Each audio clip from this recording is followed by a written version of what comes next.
Bears win, Bears win, Bears win as they blow out the Las Vegas Raiders at home by a final score of 30-12. So let's talk about it, people. What is going on, y'all? Fox Sports Talk back at it with another video talking, of course, some NFL here to talk about the Chicago Bears. So if you're a Bears fan, please hit that subscribe button down below. Please make sure you have your bell notifications turned on so you're notified every time I drop a new video just like this one. And please make sure you're following me on my social media platforms, guys. All right, so the Bears pick up their first home win in over a year.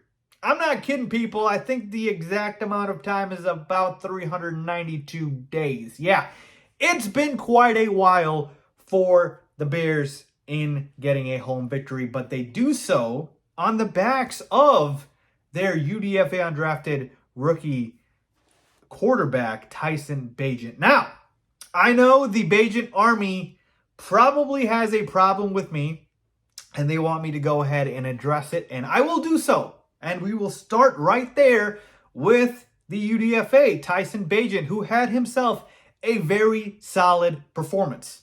Very solid performance, okay? The numbers aren't eye-popping, but listen, you don't get style points in the NFL, right? What matters is, did you get the job done? And today, Bagent got the job done. 21 for 29, 162 yards, and a touchdown. Now, let me say this.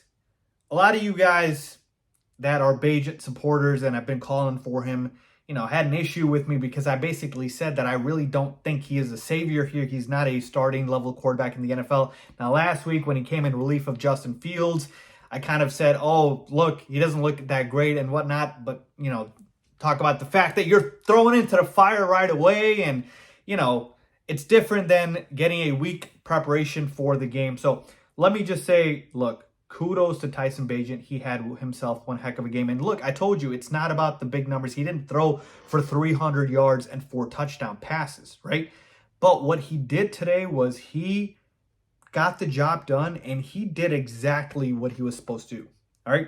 No turnovers. Limit turnovers and, protect the football. Get the ball out quick. This was, to me, the biggest difference in, Bagent versus even Justin Fields, which is Tyson Bagent does not hold on to the football. He gets the ball out quick. He gets the ball out quick. Even on those plays where it looked like maybe he was holding the ball, a little bit longer, still was able to get the ball out, on time before taking sacks. No unnecessary sacks with the kid. He just looked, kind of poised in the pocket. He looked like he's got that juice, and he had a couple of nice runs as well. So when we are talking about literally do your job, that is what Tyson Bagent did. And I love it because that's what we needed today. Now, as far as him being an NFL starter and, the long-term future here, I just want to pump the brakes, man. Like, why can't we enjoy the victory without having to talk about Tyson Bagent as the next best thing, right? Like, let's just enjoy the victory. I'm giving all the kudos to him because he played very well today and did exactly what you wanted him to do. And the game plan, I tweeted about this during the game. The game plan was all short passes and screens, and they were working. So Luke Getsy, I know, was smiling from ear to ear because this is his, perfect game plan to have, which is just screen passes to DJ Moore and Dante Foreman and short throws and just, playing that horizontal game. But hey, that game plan made sense today when you've got a quarterback like Tyson Bagent. All right, that game plan made sense today, and it worked. Now, he still has limitations, people, right? The arm strength is just not there. And I'm not even just telling you, you saw it yourself when we needed a Hail Mary before the half. They brought in Nathan Peterman, all right, because they know Tyson Bagent can't make that throw. Now, Nathan Peterman didn't do anything, so I don't know why, he would be considered an upgrade in that aspect. But whatever the case may be, the arm is obviously not at the caliber of an NFL starting quarterback in terms of being able to throw the football. Now, here's the thing, folks. Arm strength sometimes feels like it could be overrated too. Jay Cutler had a cannon of an arm, and he was a turnover machine. It does not mean you're a good quarterback just because you have a bigger arm. But I'm just pointing out that, to be able to say, hey, Tyson Bagent can make every throw on the football field, he really can't, because when we're talking about those deep shots, leaves a little to be desired here. But again, Not trying to take away anything from the performance today because that's not what we needed. So I hope the kid keeps balling out, man, because I really liked what I saw from him today, and he was very solid and very special. Now, let's talk about the other guys because it was not just Tyson Bagent getting this victory. Foreman, man, what a freaking game for him. 16 carries for 89 yards and 2 touchdowns, 3 catches for 31 yards, and a receiving touchdown as well, the first one that he caught from Tyson Bagent, and Bagent's first passing touchdown of his career. Boy, I really wish I played Foreman in DFS, by the way, and in fantasy. But yeah, one heck of a game, man, and this is where the depth helped us so much because when Khalil Herbert went down, Roschon Johnson still not being back from that concussion, Foreman really stepped up to the plate, man. He runs so hard. This was the Carolina Panthers Foreman that we saw last year show up today.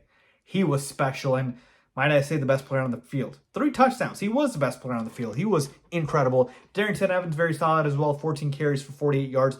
He should have had at least 80 yards for folks. Like 3 monster runs for like 12 to 15 yards. Got all called back because of holding calls. I think Larry Borum had 2 of them. And Jenkins had another one. Like, it was ridiculous, all right? On the receiving side, DJ Moore, 8 catches for 54 yards. So, again, we're talking about those short throws here, folks. When you have 8 catches, you expect to have more than 54 yards, right? So, look, today we got what we needed to get done.